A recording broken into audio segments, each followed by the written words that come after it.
Hello children, let me welcome you to the virtual class of the Brihan Mumbai Mahanagar Palika. My name is Shraddha teacher. Children, we are in the middle of this COVID-19 pandemic, and because of that we are not able to go to school, but that doesn't mean we are going to stop learning. So we are going to do many lessons which are very interesting from your textbook through the virtual class here. So let us do a lesson in English today. Let us start a new lesson, children, today, and the lesson will be for standard 10th English, and we are going to look at a lesson named Let's March. And this lesson, children, is lesson number 2.5 in your English textbooks. Now, when you look at the word March, there are so many things or so many ideas which comes to your mind. March is a month of the year, isn't it? But when we say let's march, it is about doing something physical, that is like doing march past or going for a parade or something like that. So does this lesson have to do anything with physical activity or physical exercise or sports? Not at all. This lesson deals with social issues. Now, as we read the lesson and as I explain the lesson to you in the further videos, you will realize that this lesson has got a lot to do with not only social issues but also certain skills in English. Alright, now you will wonder how in one lesson we can do so many different things. So let me assure you, this lesson is going to be fun-filled and it is going to be very informative and also, of course, very, very interesting. So come on, let's march and let's see what this lesson number 2.5, Let's March, has to offer to us. So you must have just recalled, children, that I told you that this lesson deals with social issues. So let's first look at what social issue this lesson deals with. So we all know, children, that in society today there are various kind of conflicts, there are various kind of challenges and various kind of crises. We call them as our social problems. Okay, now these social problems are not confined only to our country, not confined only to India. It is not that people only in our country are facing these problems. People the world over are facing with these problems. Okay, but the nature of the problem may differ from one country to another. Now, in the United States of America, they have different kind of problems. Okay, in a country like Pakistan or Afghanistan, they have different kind of problems. Whereas we as Indians, we have certain unique social problems in our country. So remember, all over the world, whether you're staying in a developed country or whether you're staying in an underdeveloped country or whether you're staying in a country where there is a lot of terrorism issues, there are conflicts, there are crises, there are challenges anywhere that you live in the world. Now let us try and focus on the challenges that we face in our country, that is India. So in our country, we have many social issues, children, but majorly the issues that we are faced with is the problem of gender inequality. Okay, it is not that this problem is not there anywhere else in the world. It is there in many countries in the world. But now we will talk about the problems that we as Indians are facing on the social level. So these are the social issues in our country. Okay, so the problem of gender equality. Now, what is the meaning of gender equality? Gender equality means men and women, they are treated not in an equal manner. Okay, they have different, men and women have different roles to play in the society, but both their roles are equally important if the society has to survive.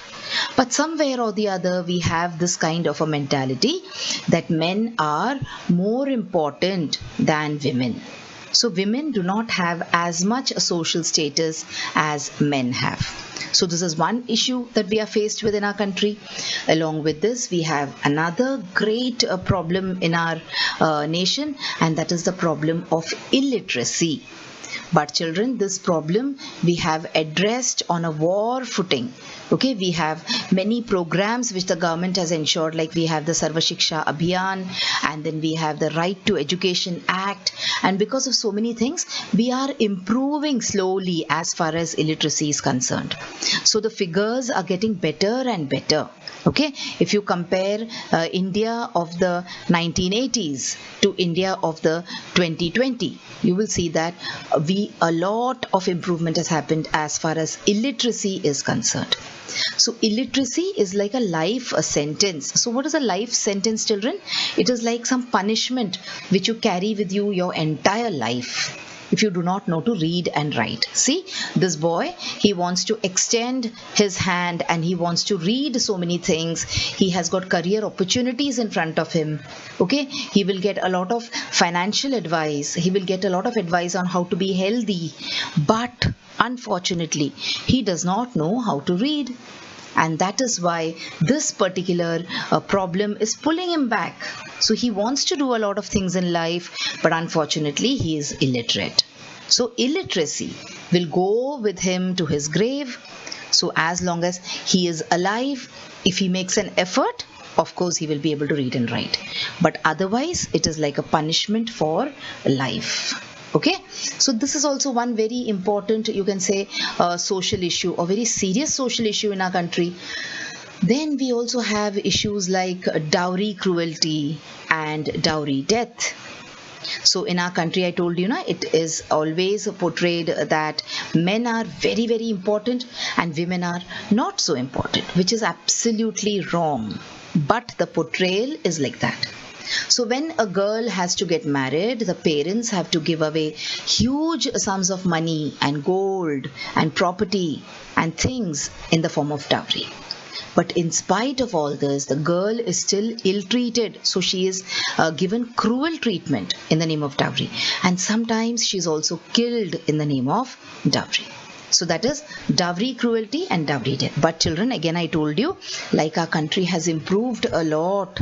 When education becomes important, when people become educated, then these kind of social problems will automatically start going into the background. Okay. So because of increased reach of education, this problem of dowry also has slowly and slowly started diminishing. It has not gone away, remember, it is still existent, but it has become less. Now, we discussed about a few of the problems in detail. Along with this, there are so many other problems, children. For example, look here, the problem of human rights and equality, okay, the problem of health care. In India, we know we have a lot of issue with healthcare. Now, during the pandemic, it was revealed that there are no beds in the hospital, there are no ICUs, and there are no ventilators for patients. So there is a lot of issue as far as healthcare is concerned. Then there are problems with the government. We have political problems. Okay, we have problems regarding education. Why problems regarding education? Again, the same thing, inequality. Children, people do not want to send their girl children to school. They send only their boys to school because they feel that the girl will eventually get married and she will go away. So what is the point in educating her? Which is very, very wrong. Okay. Then you have problems like unemployment, low wages, and so many other issues. Now, one issue which is hidden in all this is a very important issue that we are going to talk about in today's lesson. So I told you today's lesson will be about social issues also. So which is the social issue that we are going to focus on today? It is the issue of child abuse and child welfare. So in this particular lesson, we are going to talk about child abuse and child welfare. We are going to talk about child labor also. Okay, so come on, let's see what the meaning of child welfare is. So in this picture, you can see so many children, and one of them is also specially abled. Okay, see, he's on a wheelchair. So child welfare basically means what? Child welfare means services which are designed to ensure that children are safe So to ensure safety of the children. Now this safety does not mean only physical safety, but it also means mental, psychological, health-wise safety also. So what is child welfare? Child welfare means making programs or designing services in order to see that children are safe, and so that families can have the necessary support to care for their children also. For example, now parents who are poor, who cannot send their children to school, the government is providing free education for those kind of children, isn't it? So the family has been given the necessary support to care for their child's education, isn't it? And in the school also, the child is being given so many things free of cost. He's been given the midday meal. You have the doctor coming and checking up the child and giving medicines if required. So the welfare of the child, the well-being of the child, the development of the child, if you are taking care of it and if you're making programs in order to take care of it, that is called as child welfare. Okay? Now let us see why this child welfare is needed. So you can see two pictures here. One is a child weeping and the other is a woman weeping. So remember, these kind of programs, whether it is for child welfare or whether it is for women welfare, why it is needed? Because women and children are considered to be the soft targets. Soft targets means they can be easily harassed. You can make them victims very easily. Okay, they are victims of capitalism, development, environment. So whenever you want to make any development in society, whenever there you want to set up factories or any kind of environmental issues are there, these women and children are the worst affected. They suffer in a number of ways because, what are the reasons that they suffer? Because they are considered to be weaker. Now this idea is also changing. You must have seen that in the past women were not recruited in the army, etc. But now you will see women are working in the army. They are even running trains. They are driving auto rickshaws. Okay, and they are flying planes. So this idea that the women are weaker is definitely not existent today. They are also considered to be helpless. Okay, helpless. Why? The reasons may be many. Like I just told you, that women and girls are not sent to school. Okay, so they naturally are not educated. They are illiterate. They don't know to read and write. So they are helpless. And because of the same reason, they become economically dependent also. They don't have their own money. They're not earning. They do not have jobs. So they have to depend on their husbands, or they have to depend on their fathers, their brothers, their sons for their living. And the main issue is the issue of illiteracy, because of which all the other problems come up. Okay, so that is why it is necessary to have programs for women's welfare as well as for welfare of the children. Okay, so now when we talk about child welfare, there is one particular issue that the main, you can say, person in this lesson, the lesson whom we are, who's focused on a particular person here. Okay, we will come to that person gradually. So this particular person is focused entirely on this aspect of child welfare. So what do you think this picture shows? So you can say, see small children smaller than you, okay, in age. You are in the 10th standard, so you might be 15 years old, 16 years old. But look at these children, poor children, they are so young. Some of them are hardly 7 and 8 years old. Some of them are even younger than that. What are they doing, children? So some of them are working, and the labor is so, you can say, so difficult. It is not easy physical work. Alright, like for example, children go and deliver newspapers. They do it along with the studies. They do it just like that for fun. That is a different thing. Okay, but look here, the children are made to dig the ground. They're supposed to carry water. They're supposed to carry heavy loads, and they're working on construction sites. And by looking at them only, you can understand that they are not at all happy doing it. Okay, they are being forced to do this. So what is this issue called? This issue, which comes under child labor, child welfare, is called as the issue of child labor. Okay, child labor means what? Employing children who are supposed to go to school in the workplaces. So suppose a child, now see, look at this brother and sister pair. one picture is shown as a wrong because here they are made to do some work, whereas in the other picture you have a green color circle in which there is a tick mark. That means this is the right thing to do. So please, you should see to it that whenever you see around you also, you should try to report these things. That children should not be made to work at construction sites.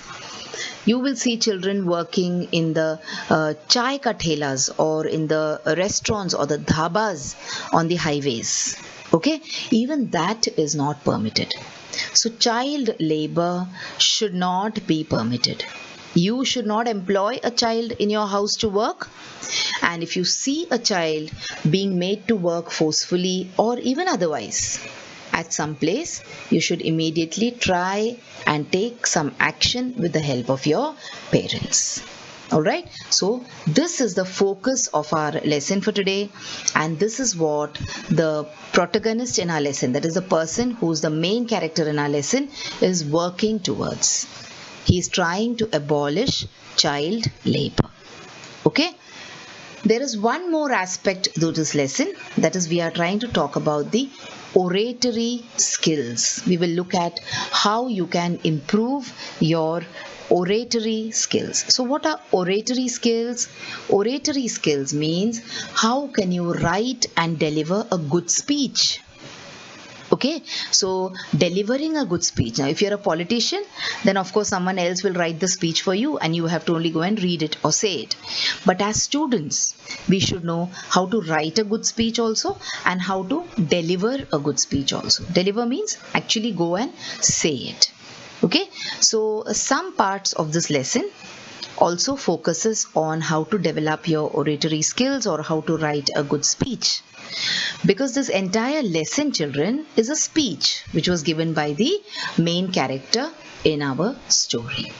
Okay, or in our lesson. I will not call this lesson as a story, but it is based on a real event. So you can call it as a real story.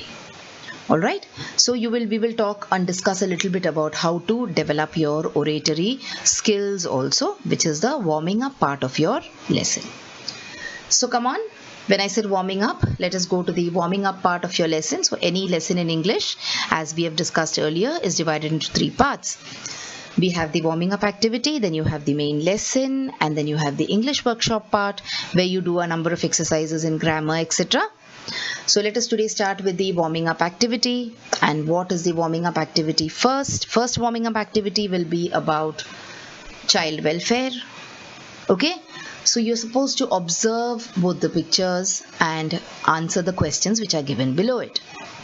Look at the 2 pictures. One picture you see a small child, hardly around 8 or 9 years old, working in a brick kiln. Okay, so this is a place where bricks are made out of clay or soil. The soil is kneaded and then it is shaped into the form of bricks. After that it is baked in these bhattis or in the furnaces, and they are arranged and then they are sold. So here these tiny children, tiny kids, they are used as cheap labor. See children, when you employ a man to work, a grown-up man, you have to pay him a lot of money per day. Okay, even women, they are paid little lesser than the men, I think, but even then you have to pay them a good amount of money. But what if you employ a child? You can make the child work for half of the cost. Of course, the child will not be able to work that much, but even then, you will get some or the other kind of work done from the child. That is why people encourage child labor, which we will try and see how we can reduce. So what is the main difference between the 2 images? What do you think? Observe carefully. In the other picture, the boy has got a backpack in which you can even see a water bottle. He is on a cycle, wearing a uniform and going to school. So think, what is the main difference between these 2 images, children?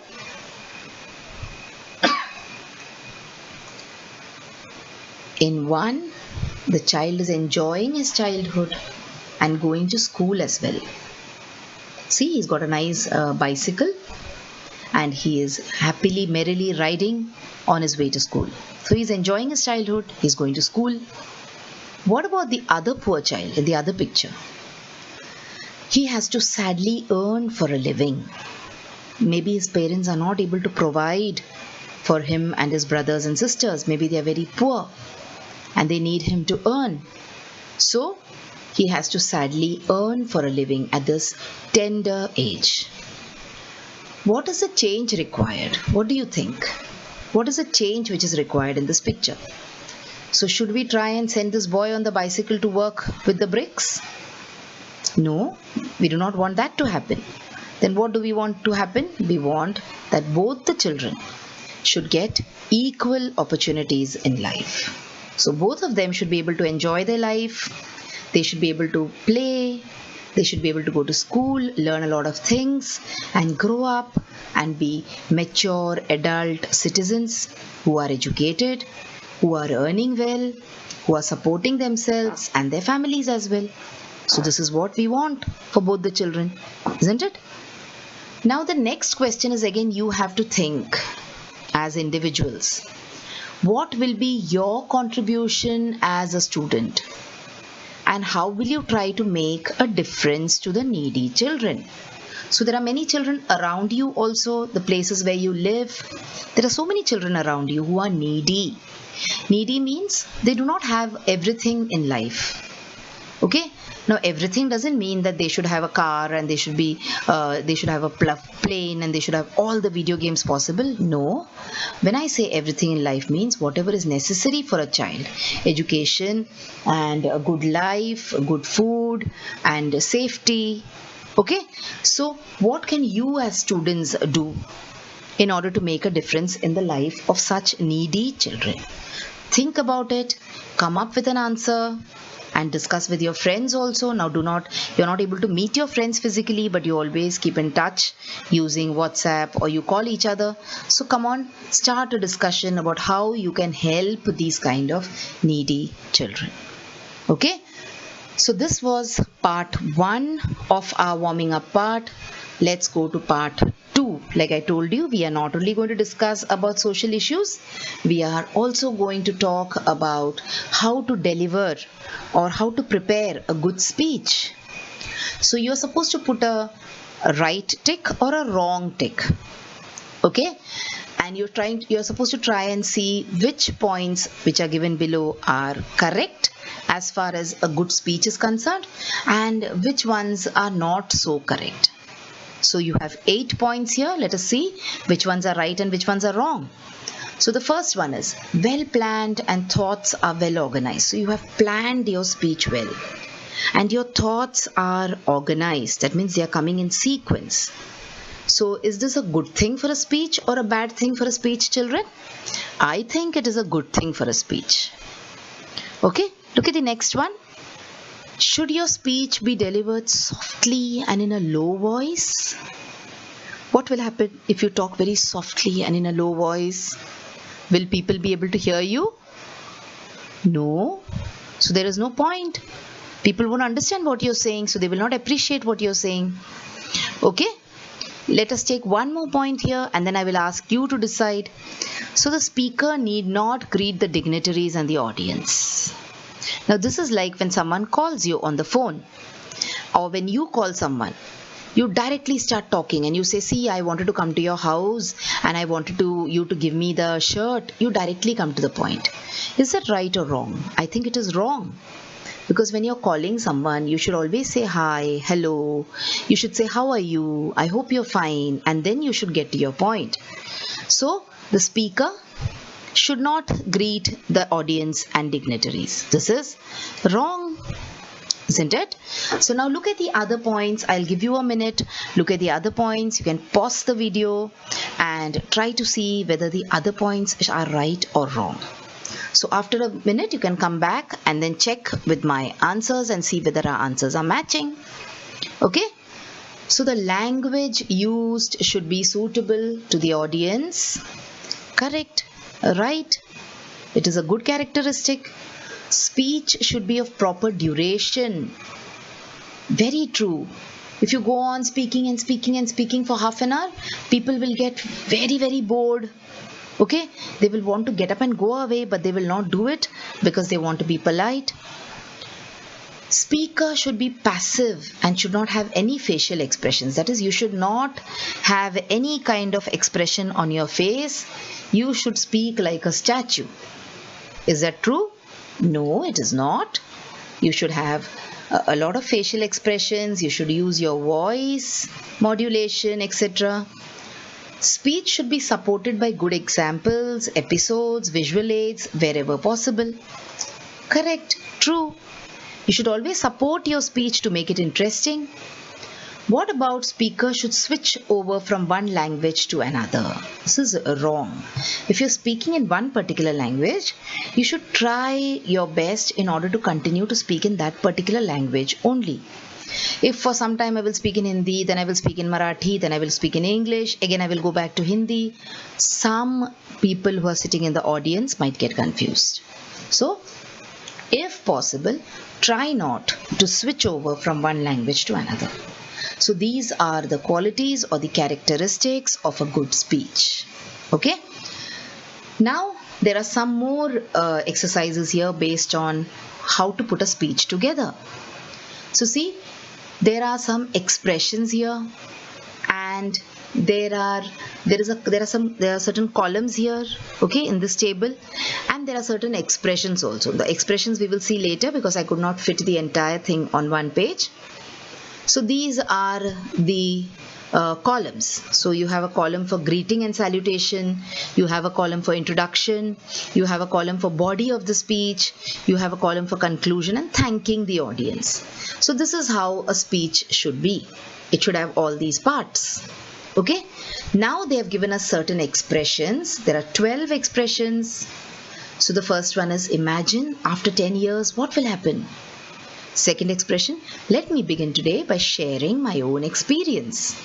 Look at the third one, honorable chief guest, eminent dignitaries, ladies and gentlemen. So there are so many other expressions. You are supposed to read all of them carefully, and you're supposed to try and see in which of the columns it will fit. So let us see. In greeting and salutation, I think this expression will fit. Good morning to one and all present today. So this is one of the expressions that can fit into greeting and salutation. Search for some more expressions which can go in this column, okay? Because there are almost 12 statements, 12 expressions and only 5 columns. So in one column you can fit in more than one expression. In introduction, what will I write? I can write, let me begin today by sharing my own experience. This can be part of my introduction. What about the body of the speech? I can write, let me give you an example. When I'm talking about the topic, in between that I can say, let me give you an example of this topic. Alright. In conclusion, what will you say? You will say, before I conclude, I would like you to think over the fact that. What about how will you thank the audience? You will thank the audience by saying, thank you all for a patient listening and your interest in my talk. So see, you have 5 parts to the speech. You have part 1, which is the greeting and salutation, part 2, which is the introduction, part 3, which is the body of the speech, then you have the conclusion, and then you're supposed to thank your audience. So this is pretty much like how you write a letter.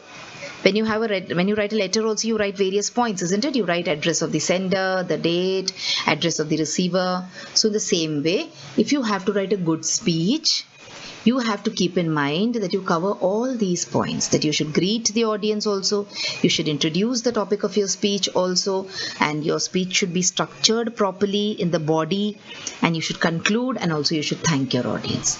So if you make an effort to make all these points properly, or to write your speech according to these particular points, I'm sure you will have a very, very good experience with speaking on the stage.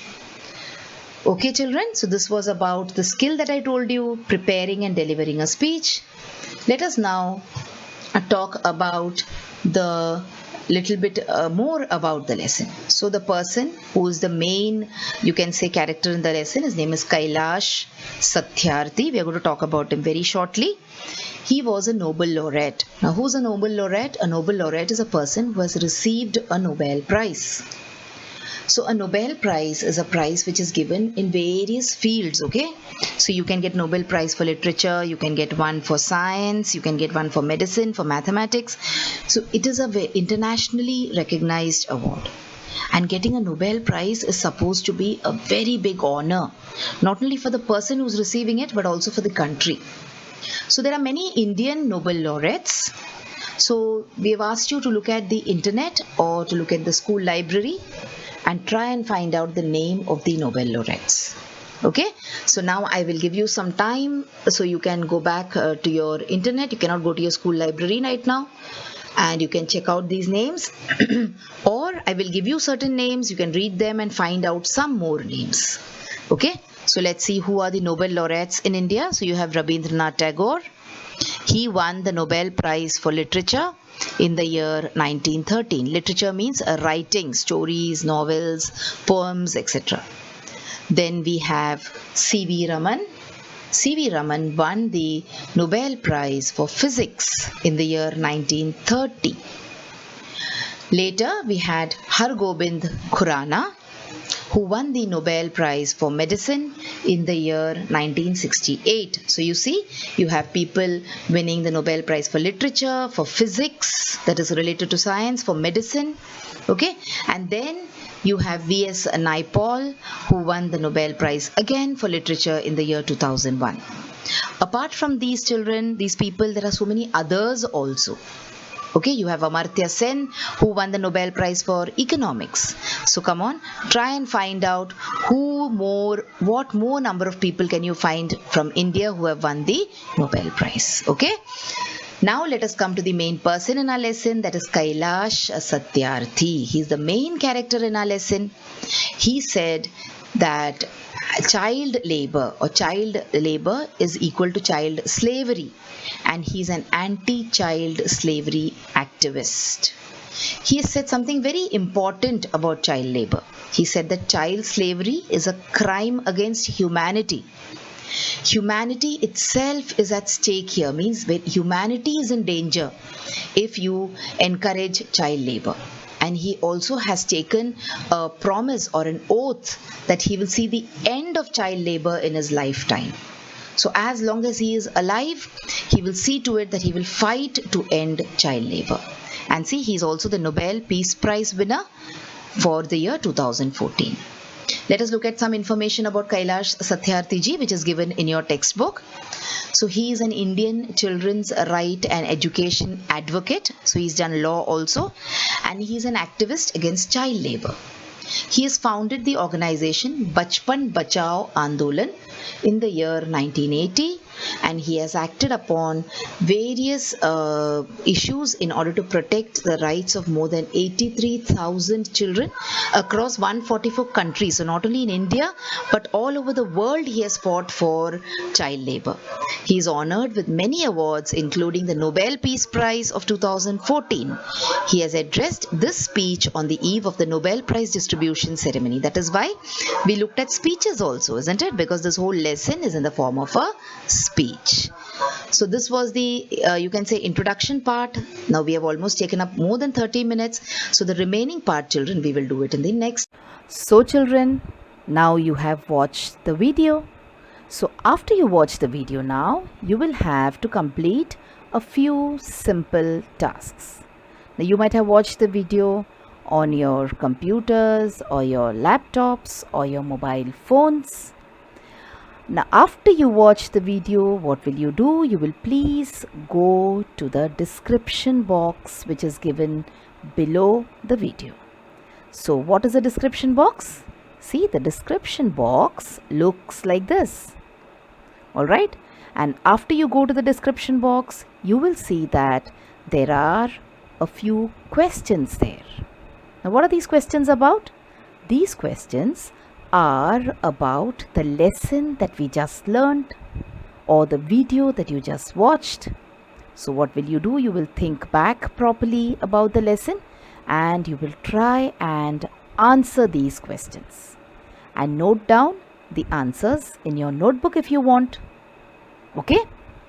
After that, we have another task waiting. You will also click on the link which you will find in the description box to fill up the Google form. So now what is the Google form, children? It is nothing but a simple form. There are a few simple questions there about the video which you just saw and also about yourself. So these are the tasks now that you will have to complete after you watch each video.